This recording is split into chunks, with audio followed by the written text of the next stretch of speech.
Pues el día de hoy vamos a estudiar la lección número 17, que vendría siendo ya parte de la segunda mitad de este estudio. Este estudio se conforma de 32 lecciones, así que la semana pasada con la lección 16, más bien hace 15 días con la lección 16 llegamos a la mitad y hoy vamos a iniciar la segunda parte, por así decirlo. Ya hemos avanzado bastante tiempo, digamos, en la línea cronológica desde que iniciamos en Edén hasta ahora que estamos ya en el desierto con un pueblo que acaba de salir de la esclavitud, que está siendo guiado por Dios hacia la tierra prometida. Y hoy vamos a ver un tema interesante que la verdad es algo extenso. No vamos a profundizar mucho en él porque sería alargarnos demasiado, así que solamente voy a ir dando algunos detalles acerca de un tema bien interesante que es el tabernáculo. Pero antes de eso vamos a ver un poquito en dónde nos quedamos hace 15 días. Como es muy extenso, en esta ocasión yo voy a estar leyendo las citas, pero van a estar apareciendo acá enfrente y las pueden ir anotando. Éxodo 24, 1 al 3, dice lo siguiente: dijo Jehová a Moisés: sube ante Jehová tú y Aarón, Nadab y Abiú, y 70 de los ancianos de Israel, y os inclinaréis desde lejos. Pero Moisés solo se acercará a Jehová, y ellos no se acerquen, ni suba su pueblo con él. Y Moisés vino y contó al pueblo todas las palabras de Jehová y todas las leyes. Y todo el pueblo respondió a una voz y dijo: haremos todas las palabras que Jehová ha dicho. Hasta aquí vamos bien, ¿no? Porque hace 15 días estudiábamos los 10 mandamientos, los mandamientos, la ley, que se resume en esos 10, aunque después Dios va a dar bastantes mandamientos, pero el tema central, digamos, que son esos 10 mandamientos.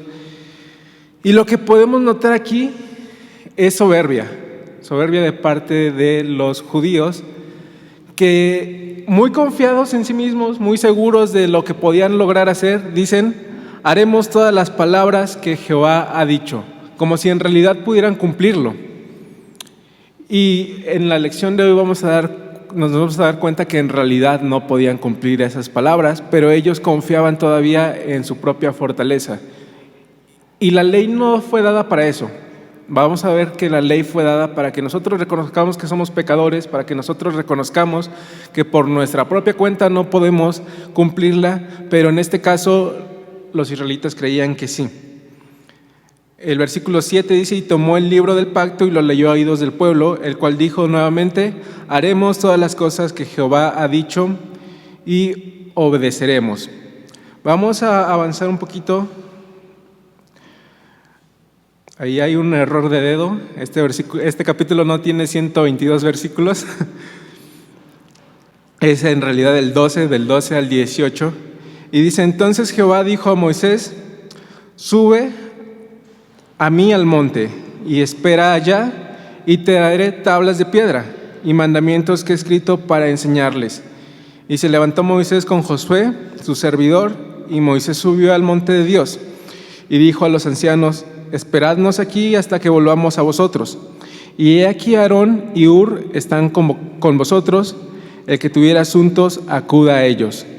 Entonces aquí vemos que Moisés se va a ausentar por un tiempo, pero deja delegados a ciertas personas para que atiendan los asuntos del pueblo. Versículo 15: entonces Moisés subió al monte, y una nube cubrió el monte, y la gloria de Jehová reposó sobre el monte Sinaí, y la nube lo cubrió por 6 días, y al 7º día llamó a Moisés en medio de la nube.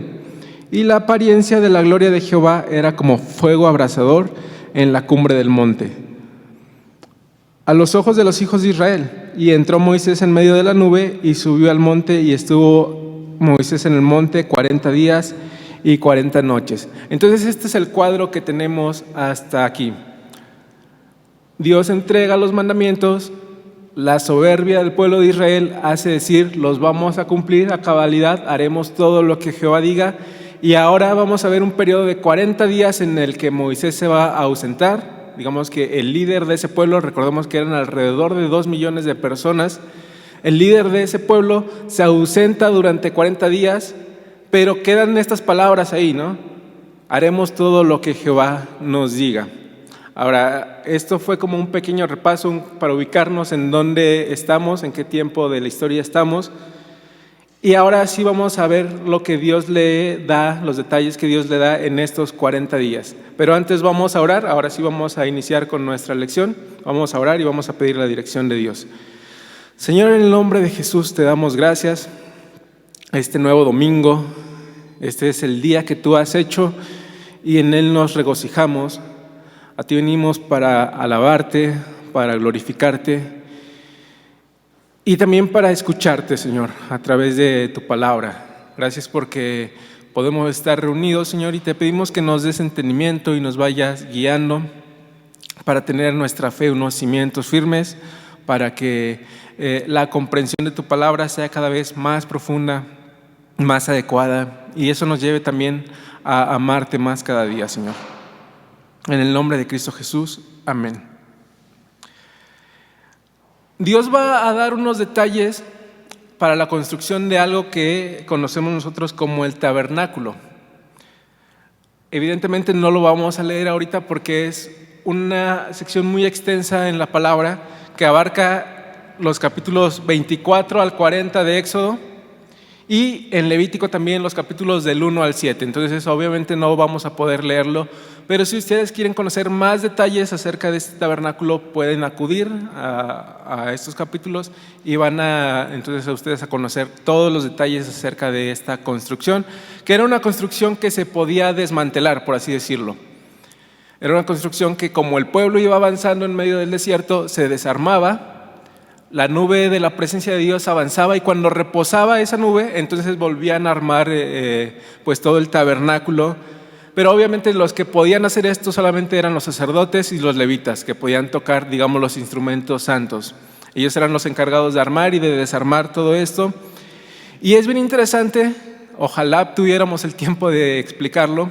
Ya quizás alguna vez programamos estudiar Éxodo durante el culto para ver los detalles, pero muchas de estas cosas tenían un significado que apuntaba a algo más. Tenían un significado que quizás en ese momento los israelitas no entendían, pero que hoy podemos entender que estaban apuntando a algo mucho más grande, que es la persona de Jesucristo. Y los detalles en el tabernáculo apuntaban a una gloria aún mayor. Pero bueno, les dejo ahí esos capítulos, si quieren anotarlo y después consultarlo, pues ahí están.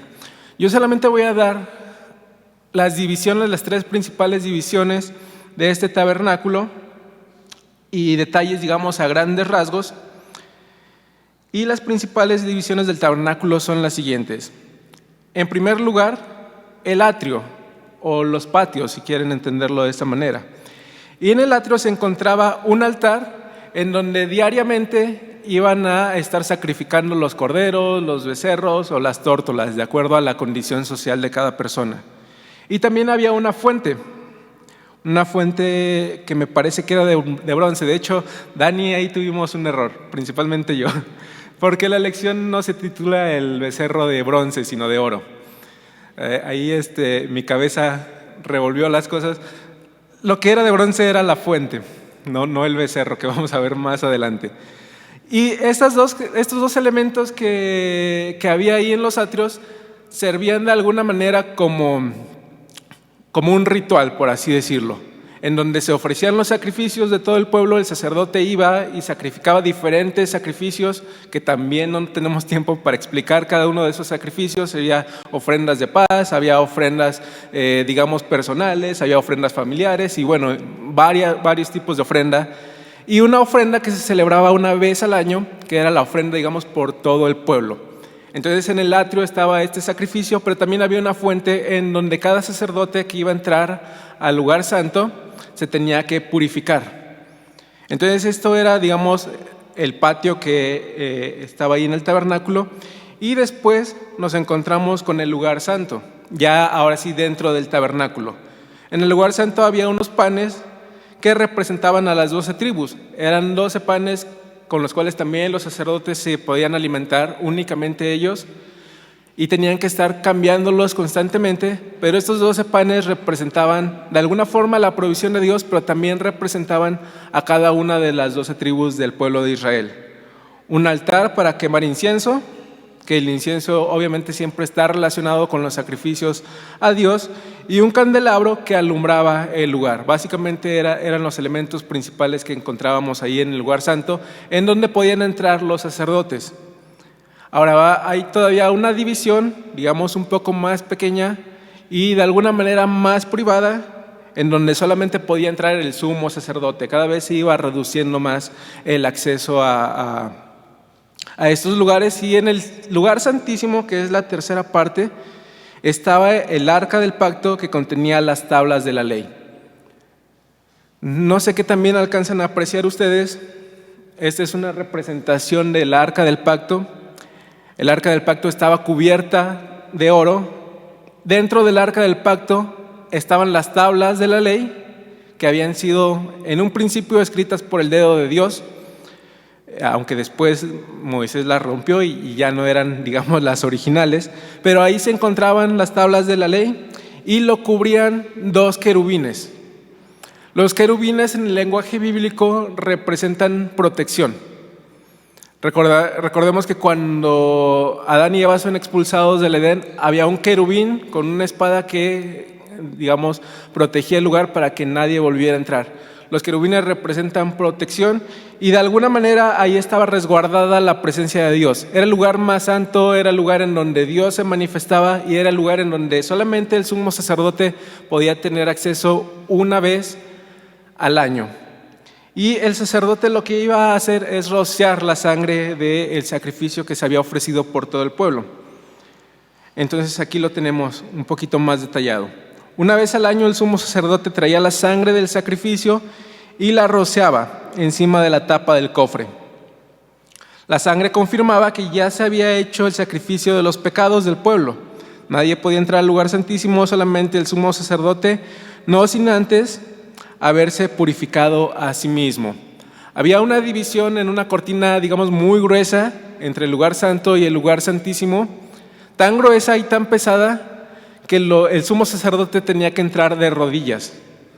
Tenía que entrar de rodillas porque no se podía, digamos, alzar hasta su altura, ¿no? Tenía que entrar de rodillas, y esto de alguna manera también representaba la humildad con la que tenía que entrar el sumo sacerdote. Ahora aquí les pongo, no sin antes haberse purificado a sí mismo. Si el sumo sacerdote entraba sin haberse purificado, lo que iba a pasar es que iba a morir. Lo que hacían los sumos sacerdotes entonces era entrar con una campanita atada, la verdad no recuerdo en qué parte del cuerpo la ataban, pero entraba con una campanita, y si en algún momento las personas que estaban afuera dejaban de escuchar esa campanita, significaba que el sacerdote había muerto, porque no se había purificado de una correcta manera. Y como nadie podía entrar a ese lugar más que el sumo sacerdote, también iba atado con una cuerda. Entonces, si dejaban de escuchar la campanita, los sacerdotes que estaban afuera sacaban al sumo sacerdote que había perecido por haber entrado indignamente a ese lugar. Entonces era todo un ritual que tenían que hacer los sumos sacerdotes desde los atrios hasta el lugar santo y hasta llegar al lugar santísimo, en donde finalmente iba a ser la expiación del pecado de todo el pueblo. La forma en la que ofrecían sacrificio los judíos era más o menos la siguiente. Como les mencionaba hace un momento, de acuerdo a la condición social se elegía un becerro. Si era una persona, digamos, que tenía las posibilidades, podía ser un cordero, y en el caso de que fuera una persona pobre, podía ser un par de tórtolas, porque un par de tórtolas no tenías tú que alimentarlas, ¿no? Ibas y las atrapabas y entonces las sacrificabas. De hecho, por eso podemos saber nosotros que José y María no tenían recursos suficientes, porque cuando ofrecen sacrificio y en el Nuevo Testamento ofrecen un par de tórtolas. Entonces podemos darnos cuenta ahí que José y María no eran personas acomodadas, digamos, en un nivel socioeconómico importante. Pero bueno, supongamos que tenían un becerro y que iban a ofrecerlo. Lo que iba a hacer esta persona, que sabía que había cometido un pecado y que iba a hacer una ofrenda por su pecado, era poner las manos sobre el becerro o sobre el cordero. Él se reconocía a sí mismo pecador, pero al poner las manos sobre la cabeza de este animal, era como si le estuviera pasando sus pecados. Y ahora el que iba a morir en lugar del israelita era ese becerro que había recibido de alguna manera los pecados de la persona que estaba ofreciendo el sacrificio. Entonces constantemente, imagínense, 2 millones de personas ofreciendo sacrificios por su pecado. Y lo que podemos ver ahí en una imagen es que obviamente el holocausto hacía que subiera un humo y no importaba el lugar en donde estuvieras tú o en donde estuviera el israelita, iba a haber todos los días el humo saliendo de este altar para los sacrificios. 2 millones de personas pecadoras ofreciendo diariamente sacrificios por su pecado. El tabernáculo tenía obviamente cierta medida, y las tribus se acomodaban 3 al frente, 3 a la derecha, 3 en la parte de atrás y 3 a la izquierda. Entonces, no importaba si estuvieran al frente, a la derecha, a la izquierda o atrás, todos podían ver todos los días subiendo el humo. ¿Y qué les recordaba esto? Que eran pecadores. El humo era un recordatorio constante de que eran pecadores, porque todos los días estaban ofreciendo sacrificios por su pecado. Ahora, como les decía, estos eran los diferentes tipos de sacrificio, pero una vez al año se iba a ofrecer uno que era, digamos, masivo, en que abarcaba los pecados de todo el pueblo. Pero tenemos que tener bien en claro lo siguiente: la sangre de un animal no quitaba el pecado, solo lo cubría. Eso es bien importante. No lo quitaba, solo lo cubría. Imagínense, por ejemplo, ahorita que yo me quito la chamarra y la pongo encima de la laptop. La laptop va a seguir estando allí, aunque ya no la vamos a poder ver. Va a estar cubierta, pero no va a estar quitada. En el caso de los sacrificios era lo mismo. Cubrían el pecado y de alguna manera Dios los perdonaba, pero el pecado seguía estando ahí, seguían siendo pecadores. Más adelante en la historia vamos a encontrarnos con un cordero que quita el pecado del mundo. Pero en el caso de los sacrificios diarios y en los sacrificios una vez al año que ofrecía el sumo sacerdote, no lo quitaba, solamente lo cubría, hasta que llegue el cordero que sí va a quitar el pecado del mundo. Pero en este caso era un recordatorio constante del pecado del hombre, pero también de la misericordia de Dios para cubrir esos pecados hasta que lleguemos al momento de la historia en que encontremos el sacrificio perfecto. Y ahora vamos a dar un repaso, o más bien vamos a traer a la memoria los sacrificios que hemos visto hasta el momento. El sacrificio de Abel, cuando Caín y Abel ofrecen sacrificios, vimos que cubría el pecado de un pecador. Solamente cubrió el pecado de Abel. Abel ofrece lo mejor de su ganado, Caín ofrece lo mejor de sus cosechas, pero no era el modelo de Dios. Él estaba confiando en sí mismo, ofreció lo mejor de sus cosechas, sí, pero el modelo de Dios era fe, sacrificio y sangre. Entonces Dios se agrada del sacrificio de Abel, pero rechaza el sacrificio de Caín. La historia ya la conocemos, lo que va a pasar después. Pero ese sacrificio, esa primera ofrenda, digamos, que encontramos en las Escrituras, cubre el pecado de un solo hombre, que es el pecado de Abel.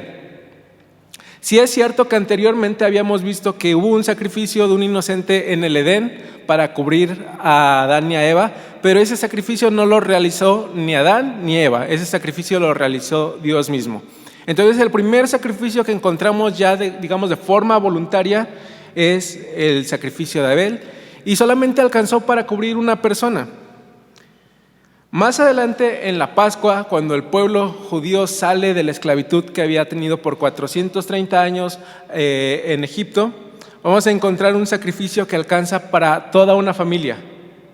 Dios les manda a celebrar la Pascua, a sacrificar un cordero y de la sangre de ese cordero untarla en los dinteles. El ángel de Jehová pasaba y si había esta sangre en los dinteles, el ángel de la muerte pasaba de largo. Pero si no había esa sangre, entonces el primogénito de esa casa moría. pero esa sangre untada ahí en los dinteles alcanzaba para toda una familia. De hecho, si eran familias, digamos, poco numerosas, podían compartir ese sacrificio entre dos familias, pero solamente iba a alcanzar para una familia. Y anoten esto, grábenselo, la única forma de estar seguros era detrás de la sangre del Cordero. La única forma de librarse de la muerte era estando detrás de la sangre del Cordero. Y ese sacrificio alcanzó para cubrir el pecado de toda una familia. Entonces vamos como que viendo que la misericordia de Dios se va extendiendo. Primero fue una persona, ahora es una familia, pero ahora aquí en Levítico y en Éxodo, principalmente lo puedes leer en el capítulo 4 de Levítico, este sacrificio alcanza para cubrir el pecado de todo un pueblo. Entonces la misericordia de Dios va extendiéndose cada vez más, se va haciendo cada vez más grande y va apuntando a que en algún momento un sacrificio va a alcanzar para cubrir a todo el mundo. Pero en este momento nos detenemos aquí, en que este sacrificio presentado ahí en Levítico alcanza para cubrir el pecado de todo un pueblo, una persona, una familia, y ahora estamos con el pecado de todo un pueblo. Regresemos entonces a donde nos habíamos quedado en Éxodo, cuando las personas dijeron, haremos todo lo que Dios nos pida. Y hay dos mandamientos principalmente que Dios había dado en las tablas de la ley. El primero de ellos es, no tendrás dioses ajenos delante de mí. Y el pueblo responde a esto, haremos todo lo que Jehová nos pida. El segundo mandamiento dice así, no te harás imagen ni ninguna semejanza de lo que esté arriba en el cielo, ni abajo en la tierra, ni en las aguas debajo de la tierra. Dos mandamientos que tienen que ver con adoración. Uno es no tener dioses ajenos delante de Dios, otro es no formarse ídolos, no formarse ninguna imagen, porque finalmente Dios es espíritu y no podemos reducirlo nosotros a una imagen. Eso es algo que la Escritura reprueba totalmente. No podemos reducirlo nosotros a una imagen. Ni siquiera podemos saber cómo es realmente Dios, porque Dios es espíritu. Y entonces tenemos ahí dos mandamientos que tienen que ver con la adoración. No tener otro Dios aparte de Jehová y no hacerse ninguna imagen, ninguna semejanza, ni de lo que esté en el cielo, ni de lo que esté en la tierra, ni siquiera de lo que esté debajo de la tierra. Éxodo 31:18 dice, y dio a Moisés cuando acabó de hablar con él en el monte Sinaí 2 tablas del testimonio, esto es lo que les dije hace rato, tablas de piedra escritas con el dedo de Dios. Dios mismo escribió esos mandamientos en estas tablas. Pero hace rato comentábamos el cuadro en el que estábamos ubicados, en donde después de que reciben estas tablas, estos mandamientos, después de que dicen haremos todo lo que Jehová nos pida, Moisés se ausenta durante 40 días, durante 40 noches, para estar en la presencia de Dios. Queda Aarón a cargo y vamos a ver lo que sucedió. Éxodo 32 del 1 al 5. Viendo el pueblo que Moisés tardaba en descender del monte, se acercaron entonces a Aarón y le dijeron, levántate, haznos dioses que vayan delante de nosotros, porque a este Moisés, el varón que nos sacó de la tierra de Egipto, no sabemos qué le haya acontecido. Primera cosa, ¿quién sacó a los israelitas de Egipto? ¿Moisés? Dios los sacó de la tierra de Egipto, de la esclavitud en la que estaban. Pero aquí vemos que los israelitas dicen, Moisés nos sacó de la tierra de Egipto y ahora está desaparecido. No tenemos más líder, haznos ahora tú un Dios. Pero Moisés no era quien los había sacado de la tierra de Egipto, sino Dios mismo. Y ellos habían visto maravillas que nosotros quizás nunca veamos, ¿no? Habían visto cómo el mar se dividía en dos, habían visto cómo una nube de fuego los protegía durante la noche y una nube una nube tal cual los protegía durante el día. Y esto representa dos cosas. Número uno, protección de Dios, pero número dos, guianza. Porque la nube avanzaba y el pueblo avanzaba también. La nube se detenía y el pueblo tenía que detenerse. Entonces no solamente era protección, sino que era guianza. Y tanto los israelitas como nosotros a veces queremos quedarnos solamente con la protección. Nos acercamos a Dios para que Dios nos proteja, para que Dios nos prospere, pero nos olvidamos de seguir la nube. Nos olvidamos de seguir el fuego de Dios. Nos olvidamos de que no solamente es protección, sino también guianza. Y aquí vemos que el pueblo se olvida de eso. Se olvida de que Dios los estaba guiando a la tierra prometida, no Moisés, sino Dios mismo, y dice a Aarón: haznos ahora dioses, porque Moisés ya se tardó mucho estando allá en el monte, a lo mejor ya ni regresa, a lo mejor ya se lo tragó una bestia. Queremos dioses para sentirnos seguros. Recordemos que ellos habían estado 430 años en Egipto, un pueblo politeísta, un pueblo que adoraba al sol, adoraba a las vacas, adoraba cualquier cosa y se fabricaban imágenes. Lo que estaba en el corazón de los israelitas era lo que durante 430 años habían cultivado. Y no era tan fácil quizás sacar esa idolatría de su corazón, aunque después de lo que habían visto, uno esperaría que se hubieran olvidado de eso. Pero la realidad es que no es tan fácil. Nosotros tendemos a veces a juzgar a los israelitas, pero yo creo que en su lugar haríamos lo mismo. Yo siempre he dicho que Éxodo es una representación del corazón de cada persona. Éxodo refleja lo que hay en cada persona, no solamente en los israelitas, sino también en nosotros. Y es bien fácil juzgarlos a ellos, pero en su lugar quizás haríamos lo mismo. Pero regresemos al texto bíblico. El versículo 2 dice: y Aarón les dijo: apartaos los zarcillos de oro que están en las orejas de vuestras mujeres, de vuestros hijos y de vuestras hijas, y traédmelos. Ahí encontramos a Aarón dando una indicación. Entonces todo el pueblo apartó los zarcillos de oro que tenía en sus orejas y los trajeron a Aarón, y él los tomó de sus manos de ellos y les dio forma con buril, e hizo de ellos un becerro de fundición. Entonces dijeron: Israel, estos son tus dioses que te sacaron de la tierra de Egipto.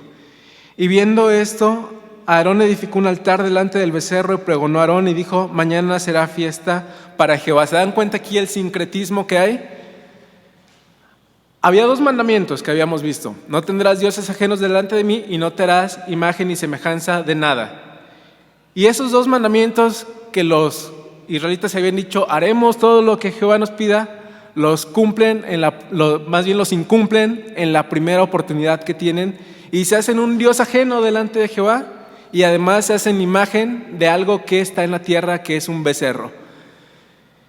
Y un dato interesante a considerar es que el becerro era un animal adorado por los egipcios. ¿Se dan cuenta de la relación que hay? Venían saliendo de la tierra de Egipto, Dios los saca de ahí, pero ahora ellos hacen un becerro que era adorado en Egipto.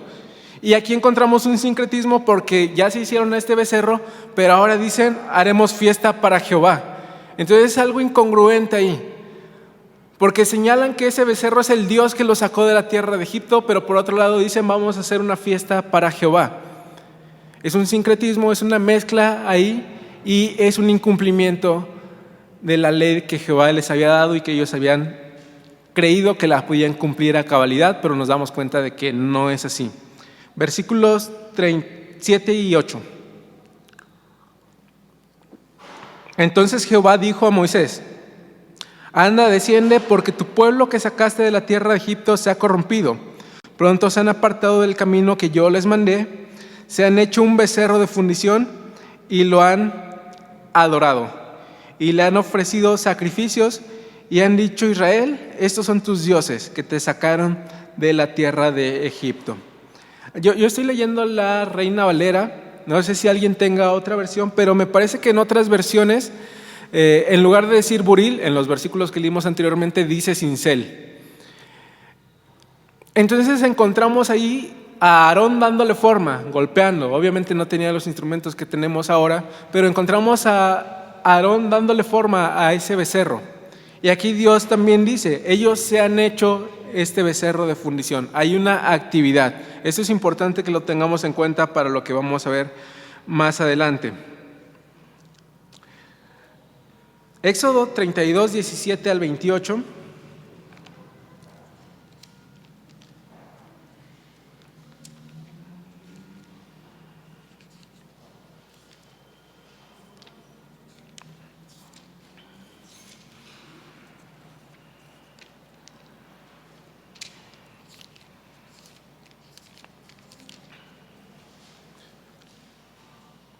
Dice lo siguiente: cuando oyó Josué el clamor del pueblo que gritaba, dijo a Moisés: alarido de pelea hay en el campamento.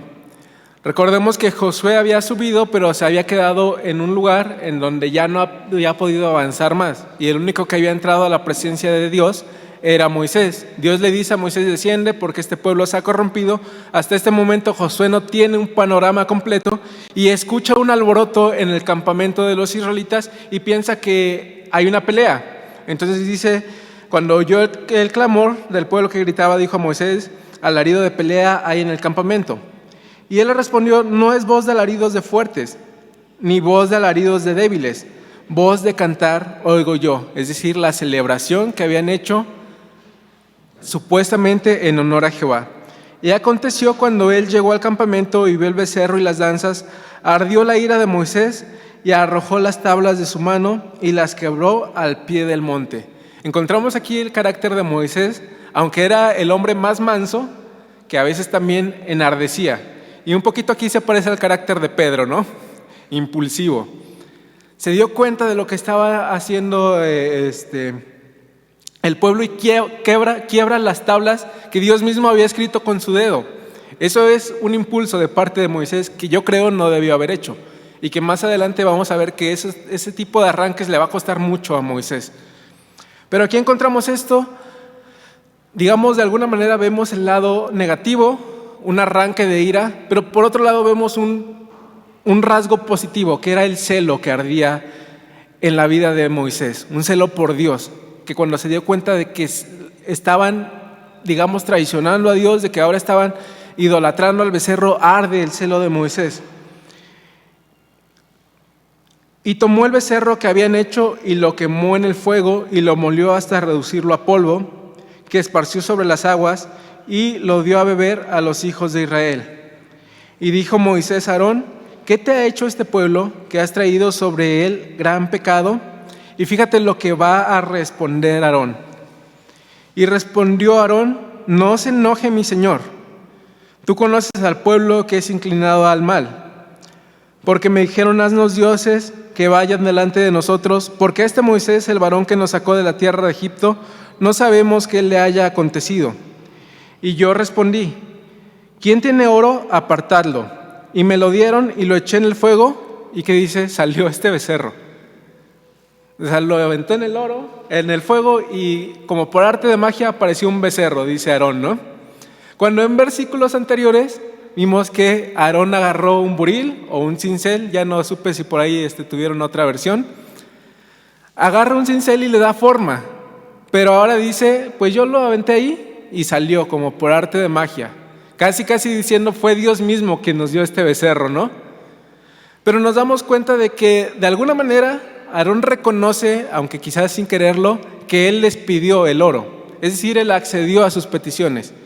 Pero después se quiere lavar las manos y dice: el becerro apareció solito, yo nada más lo aventé ahí. ¿A qué nos recuerda esto? A Adán y a Eva. Dios se paseaba por el jardín del Edén, tenía una comunicación constante con Adán y con Eva, podían escuchar su voz, podían platicar con él, tenían una comunión, digamos, hermosa, que Dios va a restaurar en algún momento. Pero después de que pecan, Dios le dice: ¿en dónde estás? Y Adán dice: escuché tu voz y tuve miedo porque estoy desnudo. ¿Quién te enseñó que estabas desnudo? Pues la mujer que tú me diste. Yo la aventé al fuego y apareció esto, ¿no?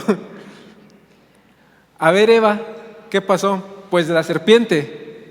A ver, serpiente, ¿qué pasó? No, pues ya no tengo a quién echarle la culpa, ¿no?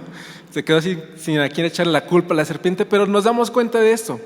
El hombre tiende a negar su pecado, a querer esconderlo, pero Dios conoce en dónde estás. Y esa misma pregunta que resuena en el Edén, ¿en dónde estás?, resuena también para nosotros. ¿En dónde estamos? Y Dios conoce nuestros pecados.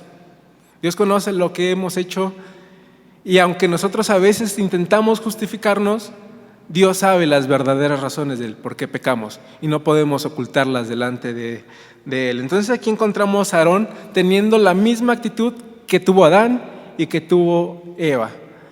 Aarón le echa la culpa al pueblo y le echa la culpa casi que a Dios mismo. Pero Aarón era el líder que había quedado, digamos, en representación de Moisés. Aarón tuvo que haber puesto un freno. Aarón debió haberse negado a las peticiones que había hecho el pueblo y no lo hizo, sino que tomó una acción, tomó una decisión y guió al pueblo a cometer pecado, guió al pueblo a cometer idolatría. 25. Y viendo Moisés que el pueblo estaba desenfrenado, porque Aarón lo había permitido para vergüenza entre sus enemigos, se puso Moisés a la puerta del campamento y dijo: ¿quién está por Jehová? Júntense conmigo. Y se juntaron con él todos los hijos de Leví. Tenemos que hacer una decisión entonces. ¿Qué vamos a hacer? ¿Adorar a Jehová o apartarnos de él en pos de la idolatría? Y aquí Moisés va a hacer esto.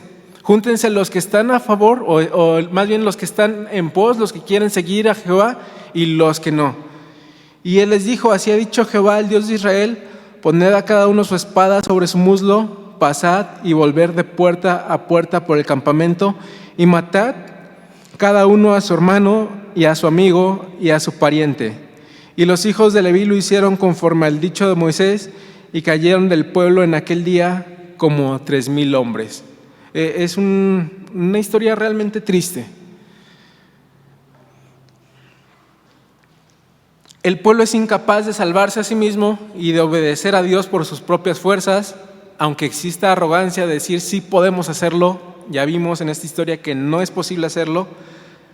Nadie puede cumplir a cabalidad la ley de Dios, y cualquiera que la transgrede es reo de muerte.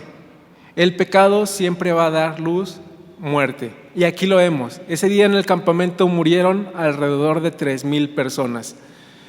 Y aunque parezca quizás un tanto drástico lo que encontramos ahí, la resolución de Moisés es el resultado del pecado, es el resultado de la idolatría, es el resultado de hacerse dioses ajenos delante de Jehová, y el pecado siempre va a dar luz, muerte. Pero gracias a Dios que también siempre guarda un remanente, y esto lo vamos a ver a lo largo de todo este estudio. Ya dijimos, vamos a la mitad, y lo hemos estado viendo y lo seguiremos viendo. Siempre hay dos caminos: el camino de Abel, el camino de Caín.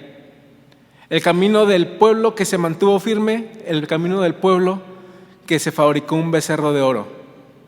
Y aquí encontramos, ¿no? Los que estén por Jehová, apártense. Y lo que van a hacer a continuación es matar a aquellos que se apartaron en pos de este ídolo. Entonces quiere decir que no todo el pueblo, no todas las 2 millones de personas adoraron a este becerro. Fue una parte que se corrompió, pero hubo unos que se mantuvieron fieles. Y siempre existen estos dos caminos: los que se desvían, los que van en pos de la idolatría, llámese como se llame, o los que se mantienen fieles sirviendo a Dios. Vamos a encontrar siempre estos dos caminos, y al final nos vamos a dar cuenta de que hasta el día de hoy nosotros también tenemos esa opción de decidir por cuál camino seguir.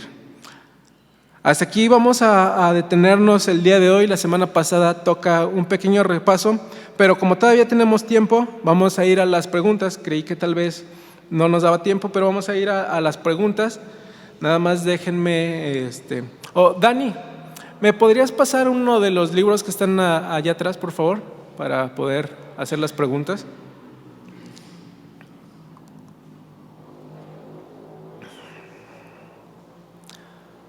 Para ver qué tal se comprendió esta lección. Si hay dudas, pues ya saben que se pueden acercar con mi hermano Eve. Sí. Sí, sincretismo es hacer una mezcla de creencias. Lo encontramos en México, por ejemplo, en Veracruz. En Veracruz, a lo mejor han visto documentales, espero que no hayan ido a hacer este tipo de prácticas, pero por ejemplo en Veracruz agarran un huevo, unas hierbas y te empiezan a hacer una limpia, y mientras te están haciendo una limpia están rezando el Padre Nuestro y están diciendo que te hacen esa limpia en el nombre de Jesús. Esto es un sincretismo. Mezclan una creencia en donde hacen limpias con un huevo, con unas hierbas, y mezclan la palabra de Dios. Entonces aquí encontramos también en el pueblo judío un sincretismo que hacen una mezcla de creencias. en donde por un lado están adorando un becerro y por otro lado están diciendo vamos a celebrar una fiesta a Jehová. Entonces esa sería la explicación de qué es un sincretismo. Vamos a las preguntas, a ver qué tal se comprendió esta lección. Pregunta número 1. ¿Qué le dijo Dios a Moisés que él y los israelitas debían de construir?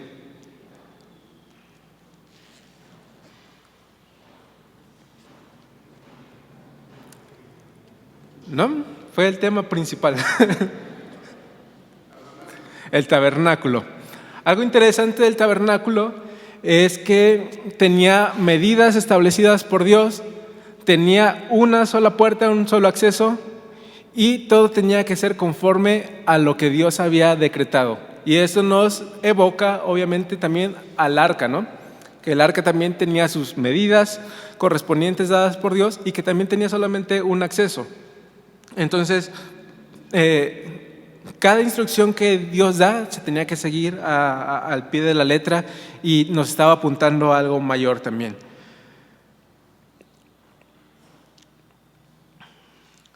¿En qué habitación estaba la luz brillante que señalaba que Dios estaba allí?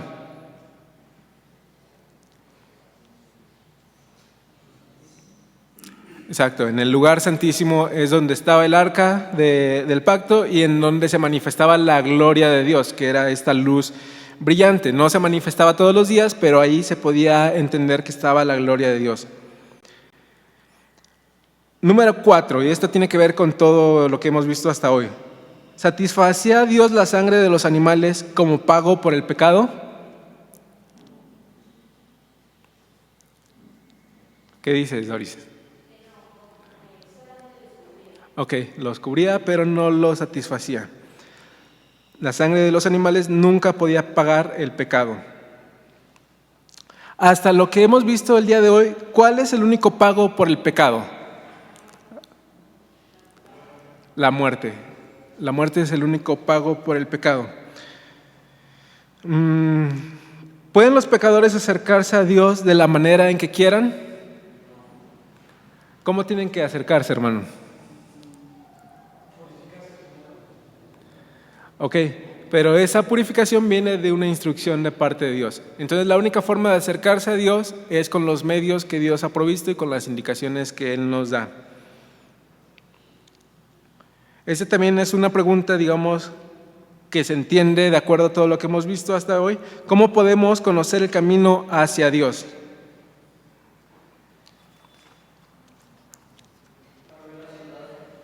Ok, la revelación que tenemos acá en las Escrituras. ¿Cuál fue el segundo mandamiento? Se los puse ahí, Éxodo 24. Ok, no te harás imagen ni semejanza ni de lo que está en el cielo, ni de lo que está en la tierra, ni de lo que está debajo de la tierra.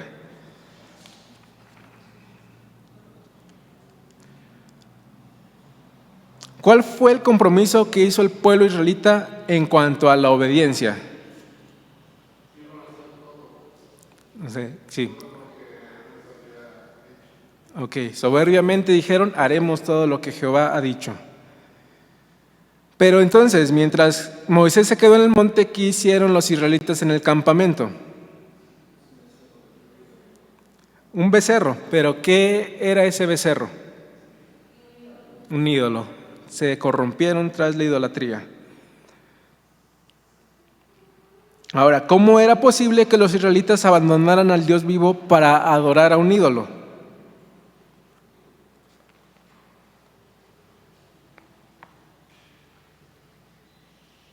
¿Qué dijo Dios después del diluvio? Nunca más voy a destruir la tierra de esta manera porque el corazón del hombre siempre se inclina hacia el mal. Esa era la razón de que se habían corrompido tan rápido, el corazón. El corazón del hombre siempre tiende hacia el pecado, siempre tiende hacia el mal y por sus propios méritos no puede librarse de ese pecado. Y una última pregunta, no me la contesten, pero ¿ustedes se consideran capaces de cumplir toda la ley de Dios? Váyanse con esta reflexión después de lo que hemos visto hoy y vamos a orar para terminar esta lección. Señor, en el nombre de Jesús, Te damos gracias por lo que hemos visto hoy, Señor, aunque haya sido de una forma muy breve y quizás muy poco profunda, pero entendemos, Señor, que tú nos has estado hablando a través de este estudio y que aunque hay mucho más que profundizar, hemos visto partes claves, Señor, en donde podemos entender nosotros que a veces en nuestro corazón también hay el mismo orgullo, la misma soberbia que hubo en el pueblo de Israel, de creer que por nuestros propios méritos podemos agradarte, de creer que podemos cumplir con todo lo que tú nos mandas, cuando la realidad es que nuestro corazón tiende al mal, cuando la realidad es que en nuestra vida hay pecado. Y Señor, aunque nosotros no veamos el humo de los sacrificios que veían estas personas, permite que nosotros siempre haya esta conciencia de que somos pecadores, Señor. Que tu Espíritu Santo nos recuerde constantemente que somos pecadores y que solamente es por tu gracia y tu misericordia que podemos acercarnos al lugar santísimo de tu presencia, Señor. Padre, permite que lo que estamos estudiando en estas lecciones se vaya guardando en nuestros corazones y tratemos de hacer las cosas de forma diferente a lo que lo hacían los judíos, Señor. A lo que lo hizo este pueblo errante en el desierto, que en la primera oportunidad que tuvieron se desviaron de tu camino, Señor. Danos fuerzas para combatir al pecado y que no nos desviemos tras los ídolos de nuestro propio placer, de nuestra propia concupiscencia, Señor, sino que nos mantengamos fieles, Padre, porque siempre hay estos dos caminos a elegir, el de desviarnos o el de mantenernos fieles, Padre. Y así como encontramos que Moisés hizo un llamado para ver quiénes estaban por ti y quiénes decidían seguirte, Señor, que nosotros también consideremos eso y también tomemos una decisión de ir en pos de ti, pidiéndote la bendición de tu protección, Señor, y de tu provisión, pero también aceptando tu guianza, también aceptando tu voluntad, Señor, y también aceptando el rumbo que tú quieres darle a nuestras vidas, Padre. Bendice a tu iglesia que se congrega en Ebenecer, Señor, y que vayamos creciendo todos juntos hacia un conocimiento más profundo de tu palabra, hacia tener más cimientos firmes en nuestra fe y hacia un conocimiento tuyo, Señor, y un amor cada vez más profundo por tu persona. En el nombre de tu Hijo amado Jesús, amén. Muy bien, pues tenemos media hora, ahora sí, hasta el inicio de nuestro servicio. Aquí nos vemos puntuales a las 11 para arrancar con nuestro servicio de adoración.